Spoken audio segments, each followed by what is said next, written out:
देखिए, बात डुअलिटी की होगी आज। डुअलिटी का मतलब एक तो हमने कहा था जो गिवन एलपी होती है उसको हम प्राइमल एलपी कहते हैं। क्या कहते हैं? प्राइमल। और फिर प्राइमल को हमने डुअल में चेंज करना सिखाया था, कैसे डुअल में चेंज करते, ठीक है। अब हम आज बात करेंगे किसी भी एलपी को डुअल मेथड से कैसे सॉल्व करेंगे, जरा समझने की कोशिश करेंगे। यहाँ दो तरीके के क्वेश्चन की हम बात करेंगे आज। अभी हम बात करेंगे कि अगर हमसे कहेंगे solve the given LP into dual by duality या बाय डुअल सिंप्लेक्स मेथड, तो हम डुअल में चेंज नहीं करेंगे, उसी में डुअल मेथड लगा देंगे। नहीं समझे? वैसे डुअल में चेंज करने का मतलब होता है कि प्राइमल जो नंबर होता है ना, जिसमें जो बेसिक फेसिबल सोल्यूशन होता है, याद है ना सिंप्लेक्स मेथड। तो बेसिक फेसिबल में एक्स बी होता था, एक कॉलम एक्स बी होता था, है ना। एक्स बी जो होता था वही वैल्यू x1 x2 की देता था। तो उसमें x1 x2 की वैल्यू में एक इनकमिंग लेते थे, एक आउटगोइंग लेते थे, है ना। तो इनकमिंग आउटगोइंग के लिए यहां पर हम मिनिमम रेशियो निकालते थे एक्स बी अपान जो भी आउटगोइंग इनकमिंग वेक्टर होता था, याद है ना। तो यहां पर कहा जाता था मिनिमम रेशियो निकालते थे और यहां पर x1 should be greater than 0 और एक्स बी ऑलरेडी पॉजिटिव होना चाहिए। अभी क्या होगा कि अगर एक्स बी निगेटिव आ गया तो फिर हम सॉल्व नहीं कर सकते, तो इसके लिए हम डुअलिटी में चेंज कर देते थे। लेकिन हम डुअल मेथड ही लगाने जा रहे हैं। तो एक क्वेश्चन हम डिस्कस करेंगे जिसमें हम कहेंगे कि solve by dual simplex method, यानी जो एलपी गिवन है उसी को स्टैंडर्ड फॉर्म में चेंज करके उसमें डुअल मेथड लगा देंगे, ठीक है। और दूसरा हम बाद में बात करेंगे जिसमें कि हम पहले गिवन प्राइमल को सिंप्लेक्स में बदलेंगे, मतलब उसमें डुअल में बदलेंगे, फिर डुअल से सॉल्व करेंगे। आपसे ये भी कह सकता कि प्राइमल से भी सॉल्व करो, डुअलिटी में चेंज कर डुअल से भी सॉल्व करो, ये भी आपसे कह सकता है, ठीक है। तो हम फिलहाल बात करेंगे डुअल सिंप्लेक्स मेथड की, यानी जो एलपी गिवन होगी उसी को डुअल मेथड से हम सॉल्व करने जा रहे हैं। Have you got it? ठीक है। हमने आपको क्वेश्चन दिया, मैंने नोट कर रखा है। हम जानबूझ करके भैया जो क्वेश्चन आपको बताते हैं ना उसमें x1 x2 यूज करते हैं। उसका रीजन केवल ये है कि टेबल चूंकि इतनी बड़ी इसमें बन नहीं पाती, इसलिए हमारी मजबूरी है, ठीक है। अब चूंकि मेथड सबका सेम होता है इसलिए हम मान के चलते हैं कि जिसमें x1 भी होगा, x2 भी होगा, x3 भी होगा, x4 भी होगा, वो आप सॉल्व कर लेंगे। सही कहा मैंने? तो देखिए हमने कहा गिवन एलपी जो है वो ऐसी दी हुई है, minimum Z is equal to 5x1 plus 6x2 और सब्जेक्ट टू कॉन्स्टेंट्स जो दिए हैं वो दिए हैं x1 plus x2 is greater or equal to 2 and 4x1 plus x2 is greater or equal to 4 and x1 x2 is greater or equal to 0। ये given है और हमने पहले कह दिया कि डुअल मेथड से सॉल्व करो। देखो डुअल मेथड से सॉल्व करो इसलिए कहा। अब आप कहेंगे साहब डुअल में चेंज तो किया नहीं किया चेंज। अब कैसे हम डुअल मानेंगे जरा समझिएगा। हम पहला सोल्यूशन कैसे स्टार्ट करेंगे, पहले हम इस इक्वेशन को स्टैंडर्ड फॉर्म में चेंज करेंगे। पहला स्टेप आपका क्या होता है, change LP into standard form. पहली चीज तो ये करना होता है, ठीक है। उसके लिए क्या करना होता है, मिनिमम को मैक्स में चेंज करना होता है और मैक्स में चेंज करने के बाद जो सब्जेक्ट टू कॉन्स्टेंट्स हैं उन्हें काहे में चेंज करना होगा, लेस आर इक्वल टू में। सही है ना। अब कुछ लोग भाई देखिए यहाँ पर एक बड़ी दिक्कत है, कुछ लोग उल्टा क्वेश्चन लगाते हैं, कुछ बुक्स में उल्टा लगाया जाता है। वो कहेंगे मिनिमम में ही रखने दो, कोई दिक्कत नहीं, मिनिमम में रखोगे तो यहाँ ग्रेटर आर इक्वल टू होना चाहिए, वो है ऑलरेडी, कोई दिक्कत वाली बात नहीं। ये भी आप कर सकते हैं, तो उसमें कोई दिक्कत वाली बात नहीं है, ठीक है। लेकिन हम चूंकि स्टैंडर्ड फॉर्म में चेंज करते हैं मैक्सिमम में चेंज करके, तो आप ऐसे लगा लो, कोई दिक्कत नहीं। मतलब जो हम करेंगे उसका उल्टा कर दो। देखो तो आप लिखेंगे changing the given LP into standard form. Standard form, ये पहला स्टेप हम यहां करने जा रहे हैं। स्टैंडर्ड फॉर्म में कैसे चेंज करेंगे, minimum to maximum, minimum to max करेंगे and in subject to constant greater or equal to changes to less or equal to, ये चेंज हो जाएगा। अच्छा ये आप अभी हम क्वेश्चन लगाएंगे तो आपको लगेगा भाई ये तो ऑलरेडी आप सिंप्लेक्स मेथड लगा रहे हैं, यहाँ डुअलिटी कहाँ से आ गई, अभी मालूम हो जाएगा डुअल सिंप्लेक्स कहाँ से आ गया।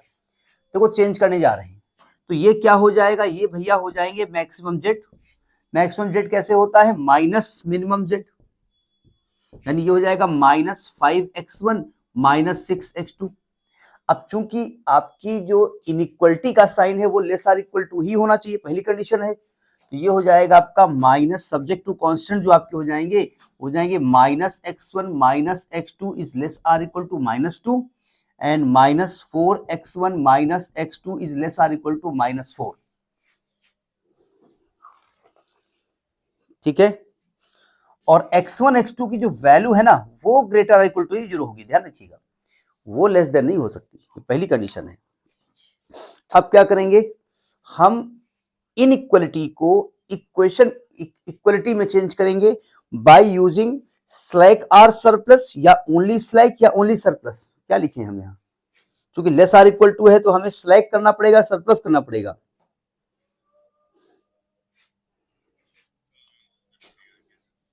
भाई ये छोटा है इधर का, इधर छोटा है तो इधर ऐड करेंगे तब इसके बराबर पहुंचेंगे, तो आप लिखेंगे चेंजिंग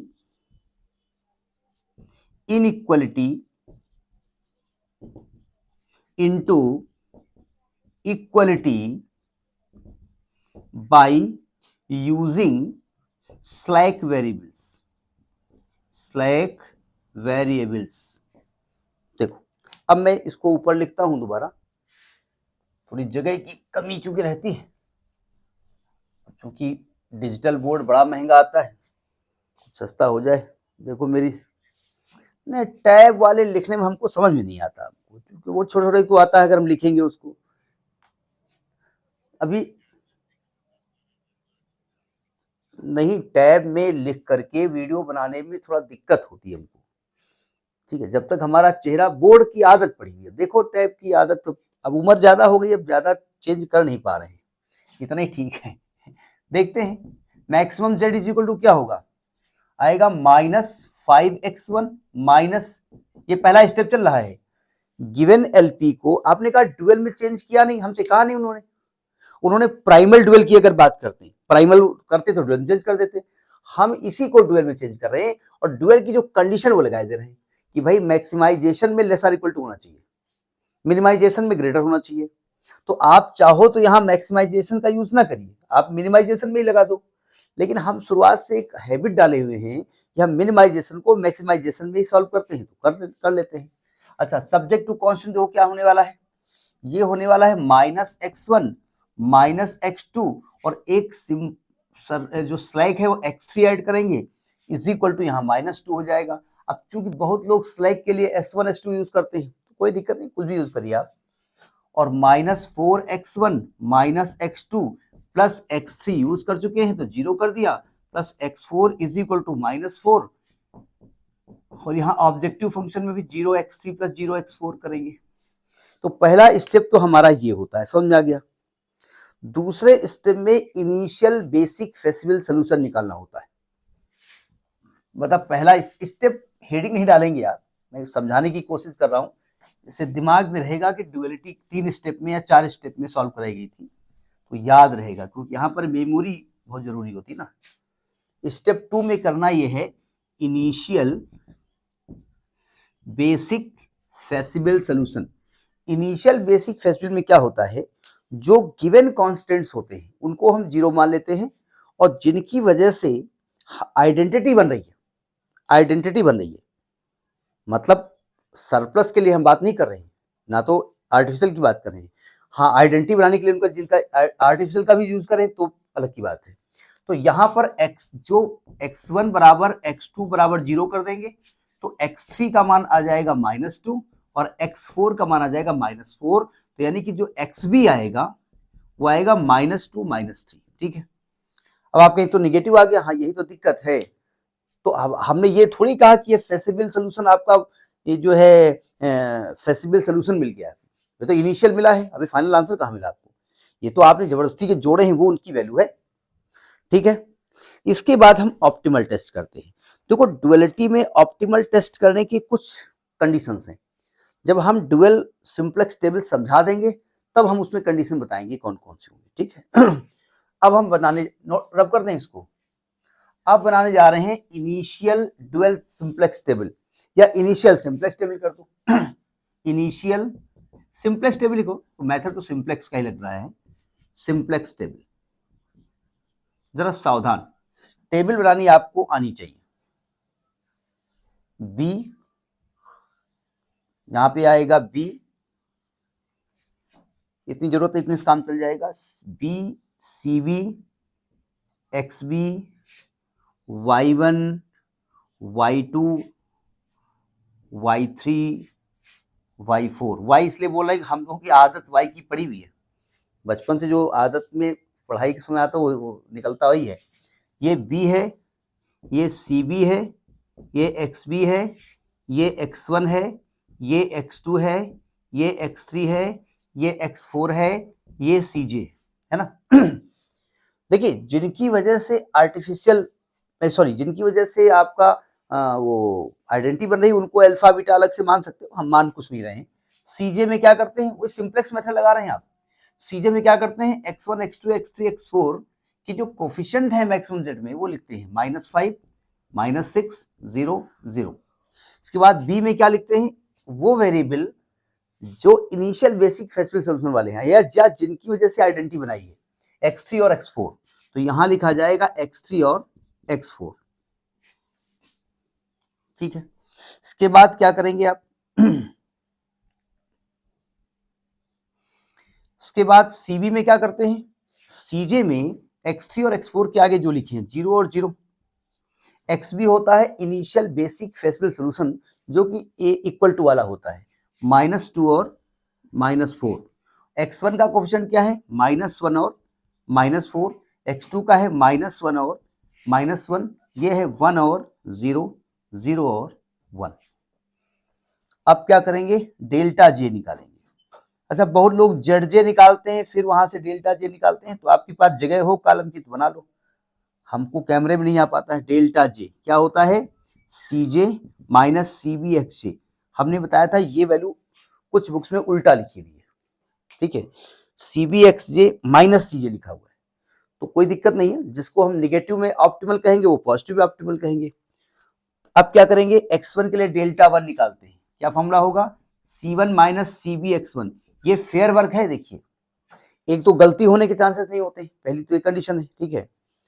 तो c1 आपका हो गया -5, माइनस इसका मल्टीप्लाई करेंगे 0 इंटू -1, यानी 0 प्लस 0 इंटू 0, यानी कि -5 आएगा, -5 आएगा, ठीक है।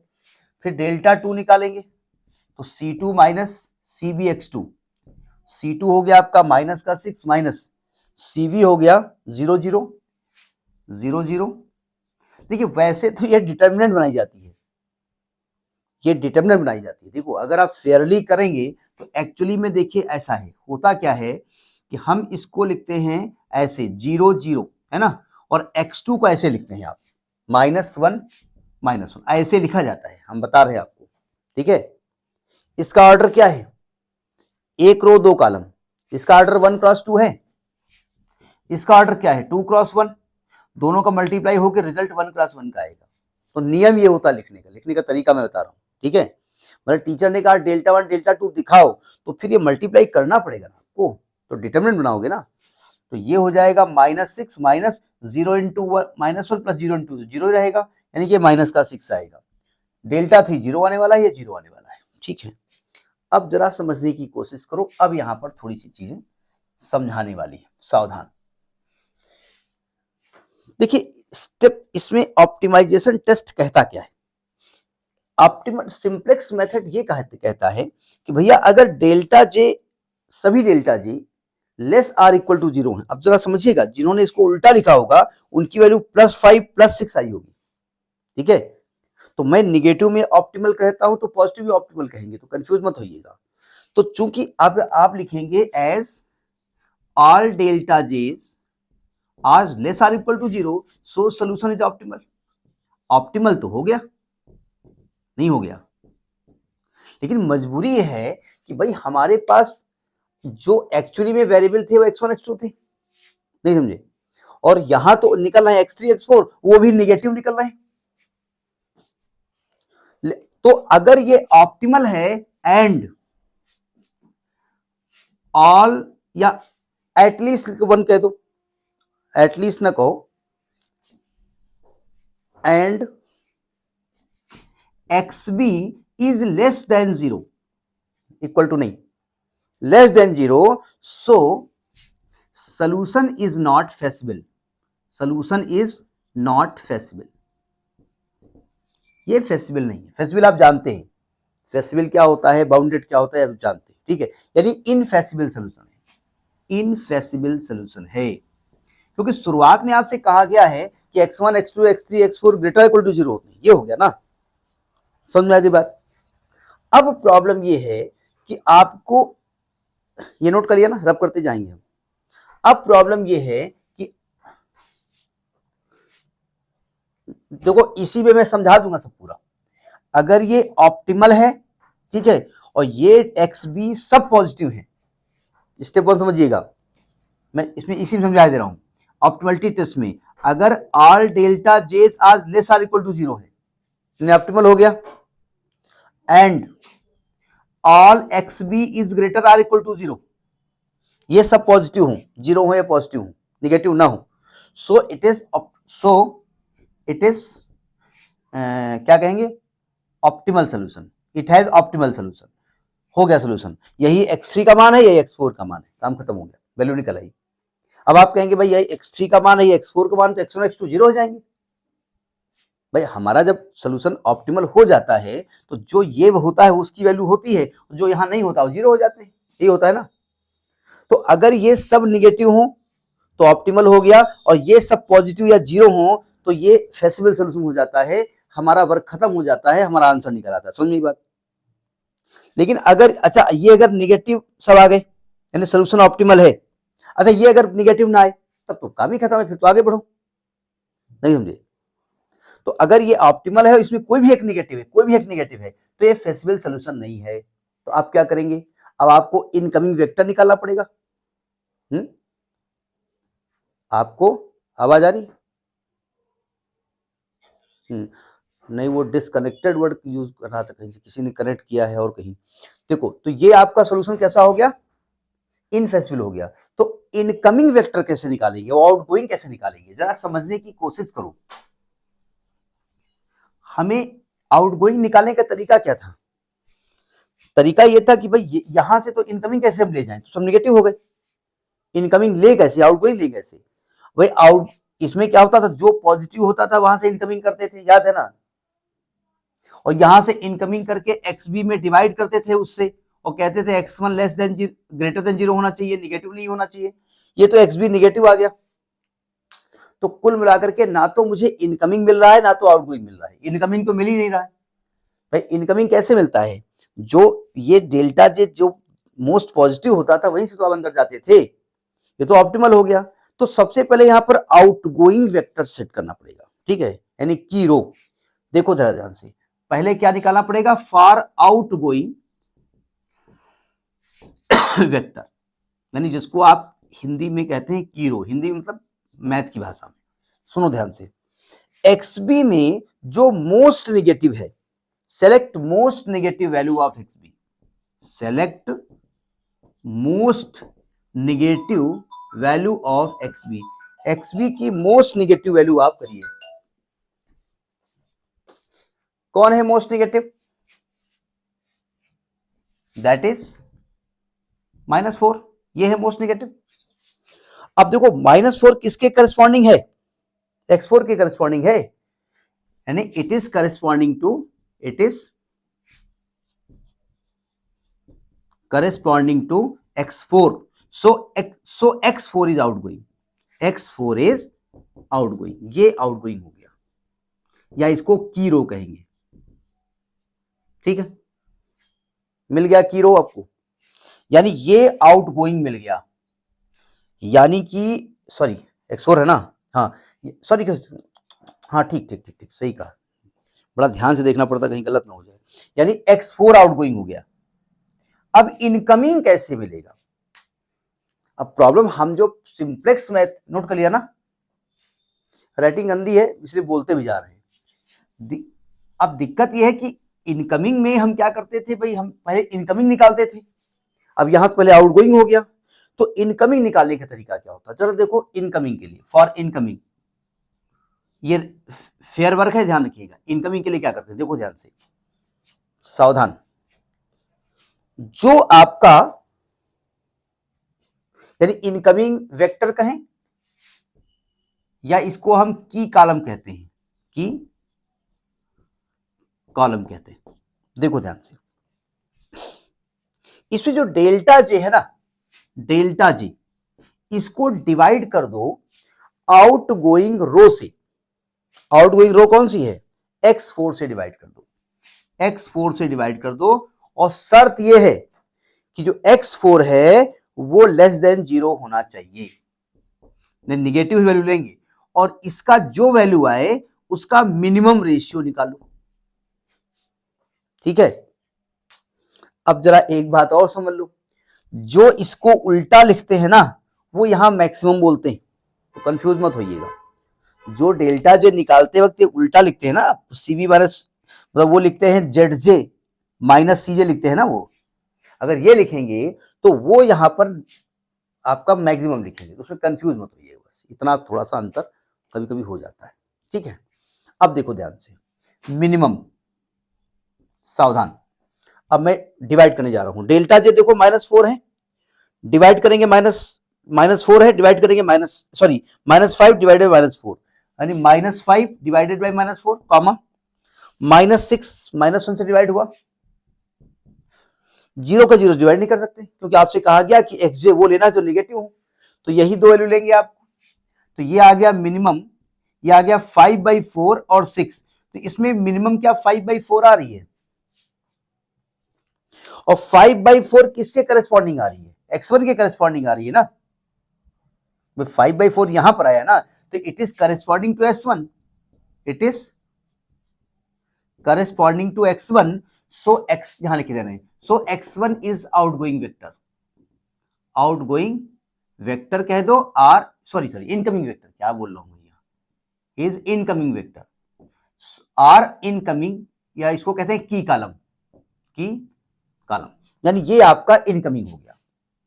तो इनकमिंग और आउटगोइंग पहचानना समझ में आ गया, बस यही समझना था और कुछ समझने वाला ज्यादा है नहीं, ये समझ में आ गया ना आपको। अब फिर मेथड वही पुराना लगेगा, क्या होता है, आउटगोइंग रो इनकमिंग वेक्टर का इंटरसेक्शन पॉइंट -4 है, तो ये आपका हो गया की एलिमेंट, यानी जो की एलिमेंट है वो -4 है। ये आप सब लिखेंगे उसमें, और बेहतर ये करेंगे कि आप हेडिंग डाल के लिखेंगे कि आप क्या निकाल रहे हो, आप क्या निकाल रहे हो इसको, यानी कि टेबल और दूसरी टेबल के बीच में थोड़ा सा कैलकुलेशन होगा। यानी जो आपका की एलिमेंट है, की एलिमेंट वो है -4। अब तरीका क्या होता है, जो पुराना तरीका है वही सेलेक्ट करो, कि की एलिमेंट को क्या बना दोगे 1, इसको -4 से डिवाइड करो तो ये 1 हो जाएगा, इसको -4 करेंगे तो ये 1 हो जाएगा, इसको करेंगे 1/4 हो जाएगा, इसको करेंगे 0 हो जाएगा, इसको करेंगे -1/4 हो जाएगा, ठीक है। अब देखो ध्यान से, अब आपको इसके ऊपर का एलिमेंट क्या करना है, 0, साफ साफ देख लीजिएगा, इस -1 में इसको ऐड कर दो, -1 + 1 0, -2 + 1 -1, -1 + 1/4, तो -1 + 1/4 यानी कि -4 + 1/4 यानी कि -3/4, 1 + 0 यानी 1, 0 + -1/4 तो -1/4। ये आपकी सेकेंड टेबल बन गई, समझ में बात आई। अब आप करेंगे सेकेंड सिंप्लेक्स टेबल, अब चूंकि हम इसी में बनाएंगे, अब हमारे पास मजबूरी है, सेकेंड सिंप्लेक्स टेबल, सीजे यही होगा, अंतर देखिए क्या आएगा, दोबारा बना देते हैं क्योंकि इसमें लिख तो लिया है आपने, हम टेबल देख के लिख देंगे क्योंकि इसमें बहुत, जितना उसमें रब करेंगे उतना इसमें हो जाएगा।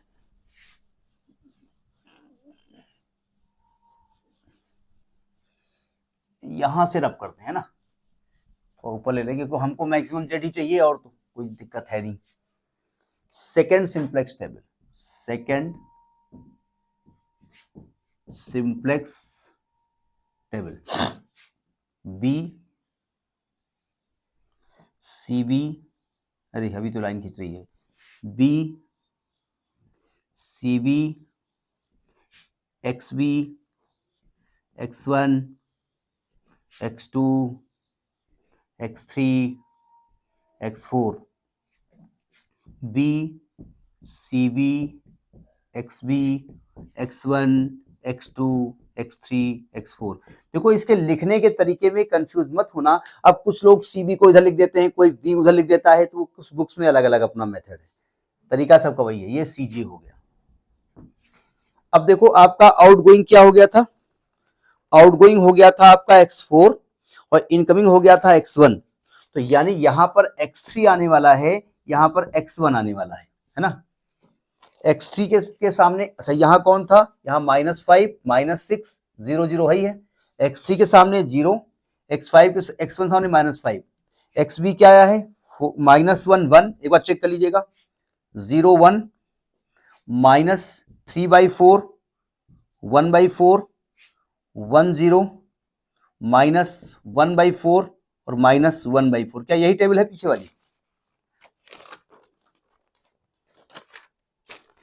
उसके बाद जैसा कि रूल है, देखिए मेथड सिंप्लेक्स का ही लग रहा है। डुअल मेथड में चेंज करने से मतलब डुअल हमारी हेल्प ये कर रहा है कि हमारा इनकमिंग और आउटगोइंग का जो लफड़ा था ना वो सॉल्व कर रहा है, वो और कुछ नहीं कर रहा है।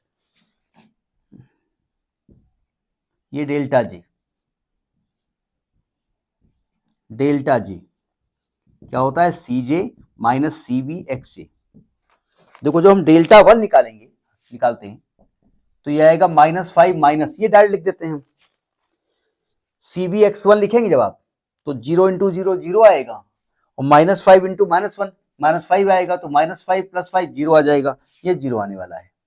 फिर डेल्टा 2 निकालते हैं, डायरेक्ट कर देंगे आप, C2 आएगा -6 माइनस, मल्टीप्लाई करिए, 0 का मल्टीप्लाई -3/4 से यानी 0 आएगा, और -5 मल्टीप्लाई 1/4 से यानी माइनस का 5/4 आएगा। ब्रैकेट खोलोगे तो माइनस का 6 प्लस का 5/4 आएगा, 24 -24 + 5 यानी कि माइनस का 19/4 आएगा। हम देख इसलिए लेते हैं कि हमने कैलकुलेशन करके रखा हुआ है, बुक पे भरोसा नहीं रहता ना, हमारे किसी बुक का सोल्यूशन आप देख लीजिए तो भरोसा नहीं होता ना, वो गड़बड़ कर देते हैं कभी कभी। क्योंकि इंडिया में एक बड़ी दिक्कत है कि यहाँ लिख देते हैं कि I have taken all the precaution in publishing the book, but if any mistake is there तो तुम अपन काम करो, हमसे मतलब नहीं है। डेल्टा 3 निकालिए, 0 माइनस इसका मल्टीप्लाई करेंगे 0 तो 0 आने वाला है, ये कितना आने वाला है, ये कुछ और आएगा, जाएगा 0 माइनस 0 और प्लस का यानी माइनस का 5/4 आएगा। ठीक है, तो अब आप देखो, अब आपको करना क्या है, थ्योरी क्या लिखनी है, तो आप लिखेंगे as all delta j's are less or equal to 0 so solution is optimal, solution is optimal, but XB की एक वैल्यू आपकी जो है, XB has one negative value, but XB has one negative value, so solution is not feasible, not feasible. मतलब आपको ऐसा कोई reason नहीं मिलेगा, आपको उसमें ग्राफ खींचोगे तो ऐसा कोई रीजन नहीं मिलेगा जो आपका सोल्यूशन दे, एक बाउंडेड रीजन नहीं मिलेगा। ठीक है, मतलब फेसिबल नहीं मिलेगा, सोल्यूशन नहीं मिलेगा कुल मिलाकर। समझ में आ गई बात? मैं जैसे ग्राफ खींचा आपने, पता चला कि एक ग्राफ ये मिल रहा है, एक ग्राफ इधर मिला जा रहा है, तो ऐसा भी नहीं हो पा रहा है। आप क्या करें भाई, फिलहाल ग्राफिकल मेथड ये है नहीं इसलिए उसके बारे में बात नहीं कर रहे हैं। अब क्या तरीका होता है आउटगोइंग वेक्टर कि पहले हमको इनकमिंग सॉरी आउटगोइंग वेक्टर चाहिए,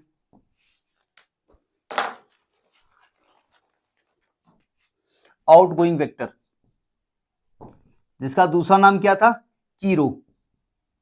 क्या तरीका बताया गया कि एक्सबी का जो मोस्ट निगेटिव वैल्यू है नहीं, most negative value of XB is -1, और -1 किसके करस्पॉन्डिंग है, x3 के, सो x3 is outgoing vector, outgoing vector को या की-रो को। यानी आपको आउटगोइंग वेक्टर मिल गया x3। समझ में आई बात? यानी x3 बोले तो ये आउटगोइंग हो गया। अब क्या चाहिए? इनकमिंग वेक्टर चाहिए। नोट कर लिया ना? हम थोड़ा तेज तेज बोलते हैं, मेरी आदत थोड़ा सा जल्दी जल्दी बोलने की है। अब देखो इनकमिंग वेक्टर,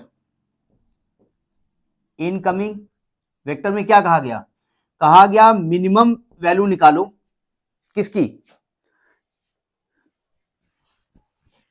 मिनिमम रेशियो कितने, क्या आएगा? Delta J divided by incoming vector x3। शर्त क्या है? शर्त यह है x3 should be less than 0, negative value लेंगे आप मिनिमम। सुनो ध्यान से, यहां देखिए 0 को तो डिवाइड नहीं कर सकते, तो 0 है, काम खत्म, कम ही नहीं हो गया। यानी इसको इससे डिवाइड करेंगे, यानी कि -19/4 डिवाइडेड बाई -3/4 कॉमा 0 से, ये पॉजिटिव है मतलब नहीं है, इसका डिवाइड करेंगे -5/4 डिवाइडेड बाई -1/4। हो सकता है सबको डिवाइड करना पड़ जाए, नहीं समझे? अगर आपकी जो ये नेगेटिव वैल्यू सब होंगी तो सबको डिवाइड करना पड़ेगा। तो मिनिमम जब हम लिखेंगे तो ये कितना आएगा? 19/3 आएगा और ये 5 आएगा। तो 3 दूनी 6, 3 6 18, 6 पॉइंट देने की मिनिमम 5 वैल्यू आ गई। और 5 किसके करस्पॉन्डिंग आई है? x4 के करस्पॉन्डिंग आई है। सॉरी, कहां बता रहे हैं, x4 के करस्पॉन्डिंग आई है। ठीक है, it is corresponding to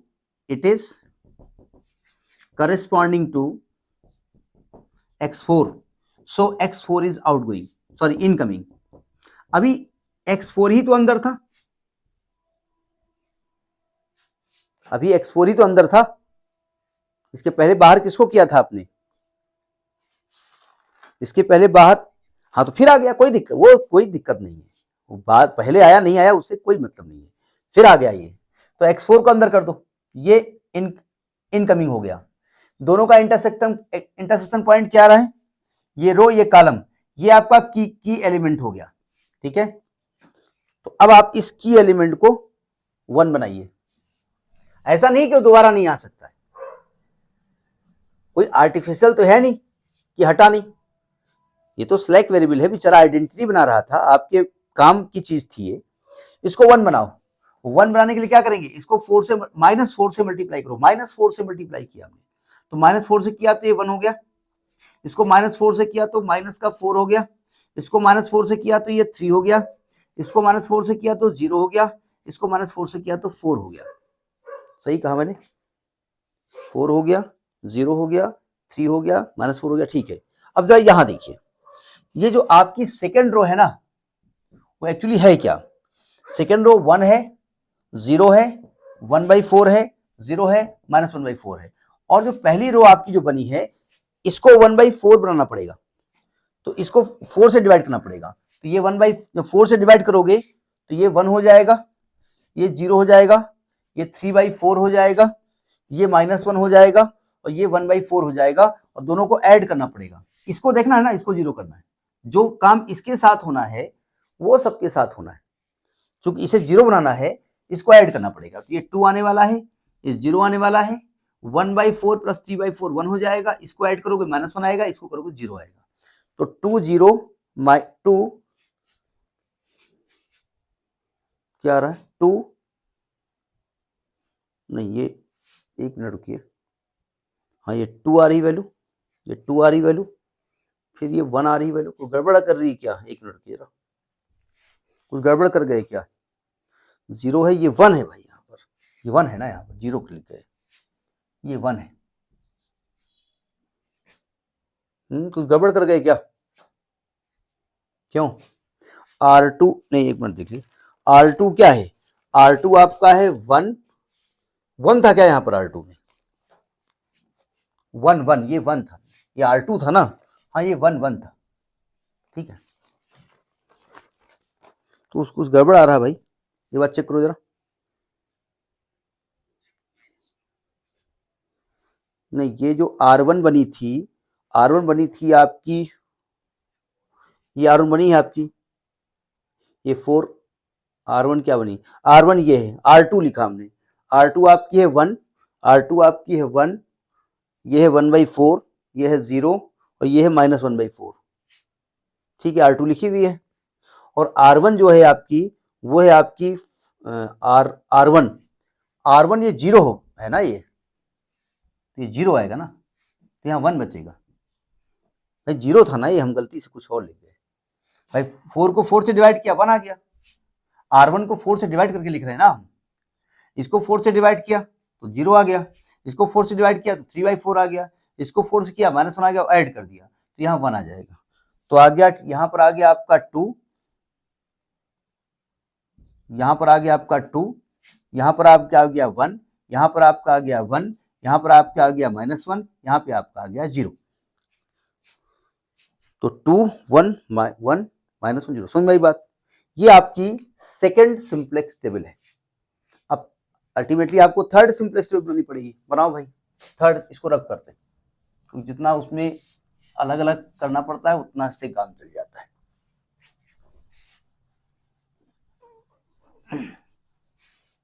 third simplex table, third dual method है, डुअल सिंप्लेक्स टेबल नहीं होती है। सिंप्लेक्स तो सिंप्लेक्स ही होती है, डुअलिटी का इस्तेमाल बस किया जा रहा है। हमसे चूंकि प्राइमल टू डुअल की बात की नहीं, इसलिए हमने प्राइमल उसको नहीं माना, उसको डुअल मेथड से सॉल्व कर दिया। B C B X B x1 x2 x3 x4। बहुत लोग टेबल एक साथ सब बना लेते हैं पूरी, तो कैलकुलेशन करने के लिए बगल में करना पड़ता है। तो आप एक बनाओ टेबल, फिर कैलकुलेशन करो, फिर आगे टेबल बनाइएगा। यहाँ पर CJ हो जाएगा, यहाँ B होगा, यहाँ CB होगा, यहाँ XB होगा, यहाँ X1 होगा, यहाँ X2 होगा, यहाँ X3 होगा, X4 होगा। अब CJ तो ऊपर ही लिखा हुआ है, -5 -6 0 0। अब आपका इनकमिंग क्या होने वाला है? X4 इनकमिंग हो जाएगा X4, और पहले से X1 था, ये 0 है X4 के सामने, X1 सामने -5 है। ये आपकी टेबल XB आई है 4 2 0 1 3 1 -4 -1 1 0। अब डेल्टा J निकालेंगे।